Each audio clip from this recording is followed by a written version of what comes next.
When your cat kneads on your lap, or follows you from room to room, or headbutts you right when you're trying to focus, do you actually know what they're trying to say? Most people think it's just affection, maybe a little clinginess, and honestly, that's adorable on its own. But behind those small, quiet moments, there's something deeper that most cat owners completely miss. It's one of the most emotionally loaded things your cat can do, and it has nothing to do with them wanting food or attention in the way you think. Because here's the thing, cats don't bond the way dogs do. They don't bond the way humans do. They bond the way kittens bond with their mothers. And if your cat is doing that with you, that changes everything about how you understand your relationship with them. So let's start with the one behavior most people write off as weird. Sign 1. The debunk. They need you like dough. You're sitting on the couch, and your cat climbs onto your lap, looks you in the eye, and starts pushing their paws in and out against your stomach or your legs, over and over, sometimes with their eyes half closed, sometimes with a little drool. Most people think it's just a comfort habit, something cats do when they're relaxed. Here's what's actually happening. Kneading, that slow, rhythmic pushing motion, is a behavior that begins on the first day of a cat's life. Newborn kittens knead their mother's belly to stimulate milk flow. It is literally a nursing behavior. It's how they signal safety, warmth, and the presence of the one who keeps them alive. When your adult cat needs you, they are not doing something random. They are placing you in the role their mother once held. Behaviorally, neurologically, you have become their safe place. Think about that for a second. Your cat, an animal that descended from a solitary desert predator, is performing a nursing behavior on you. That's not habit, that's attachment. Sign 2. The science. They slow blink at you first. You've probably heard about the slow blink. Maybe you've even tried it, staring at your cat and blinking slowly to see if they blink back. But here's what most people get wrong. They think it works both ways equally. It doesn't. A 2020 study published in Scientific Reports out of the University of Sussex found that cats are significantly more likely to slow blink in response to a human slow blink than to a neutral expression. But what's more telling is when your cat initiates it. When they look at you across a quiet room and close their eyes slowly first without you doing anything, that's different. In feline body language, the slow blink is essentially the removal of a threat signal. Cats use direct, unblinking eye contact as a form of dominance or challenge. To close your eyes in front of another creature is to say, "I trust you enough not to watch you." When your cat offers that to you unprompted, they're communicating something that in their world is profoundly vulnerable. They're choosing to be unguarded around you. That's not a trained response. That's a feeling. Sign 3. The scent territory angle. They rub their face on you constantly. Your cat walks past your ankle and drags their cheek along your leg. They press the side of their face against your hand. They rub their chin on the corner of your laptop, your bag, your coffee mug. You probably think they're just marking their territory. And in a technical sense, yes, they are. But here's what's actually happening beneath the surface. Cats have scent glands concentrated in their cheeks, forehead, and chin.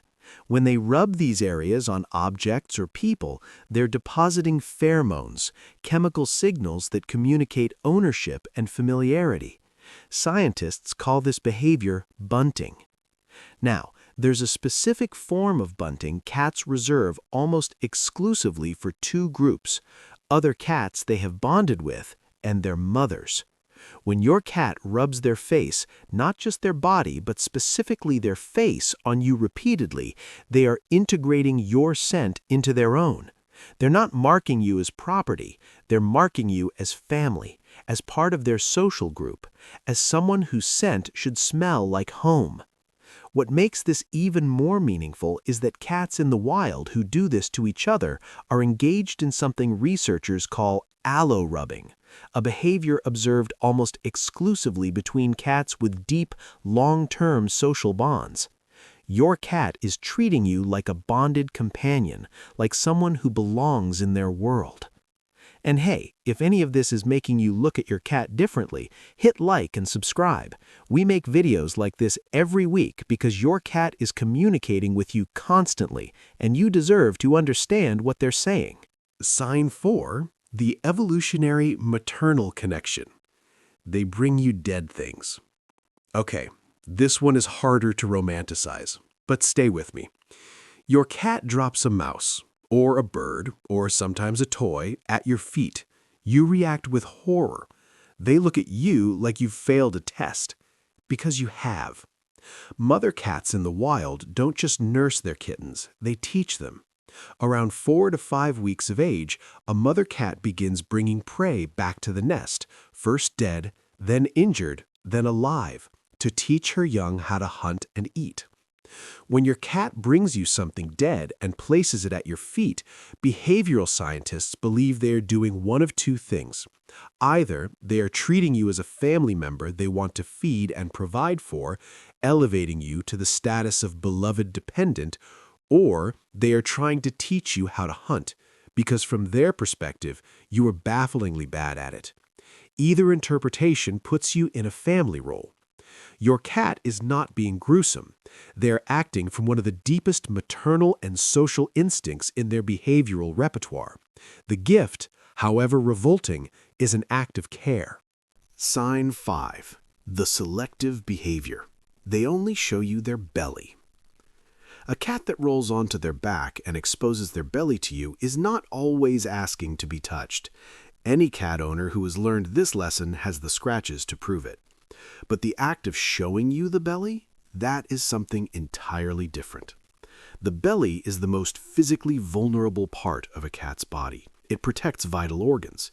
In any threatening encounter, exposing it is a last resort. Cats who feel unsafe never willingly roll belly up in the presence of another creature. When your cat does it around you, especially repeatedly, especially in a relaxed state, they are making a choice. They have decided that you are safe enough to be defenseless around, that no part of them needs to stay protected when you are near. Here's the deeper implication.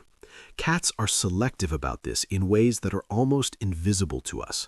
They might do it in your presence and never in anyone else's. That's not random. That's a relationship. Point 6. The ultimate revelation. I love you. This is the one. You've probably said it. Maybe you feel a little silly saying it. I love you to a cat. And here's what's actually happening when you do. Your cat doesn't understand the words, but they understand everything around them. The slowdown in your voice, the drop in pitch, the way your body softens, the eye contact that lingers just a moment longer than usual, the slow blink that follows naturally. That slow blink. Researchers call it a positive emotional cue exchange. A 2020 study published in Scientific Reports by Dr. Karen McComb at the University of Sussex found that cats respond to slow blinking from humans and are more likely to approach a human who slow blinks at them. When you say, I love you, to your cat, you almost certainly slow blink. You soften. You become, in every measurable behavioral way, the safest version of yourself. And your cat sees all of it. They may not know the words, but they know you, the real you, the unguarded you. And they chose to stay. We started with something that looks simple. A cat kneading your lap, a slow blink across a quiet room, a dead bird on the kitchen floor. But none of it is simple. Your cat, a creature descended from solitary hunters who needed no one, has chosen you. Not out of survival, not because they have to, out of something that, when you look at the science, looks a lot like love. They need you the way they once needed their mother. They show you their belly, knowing it makes them vulnerable. They wait for you to come home because to them, the world is slightly wrong when you're not in it. You are not just their owner. You are, in every way that matters to them, their family. And they've been telling you that all along.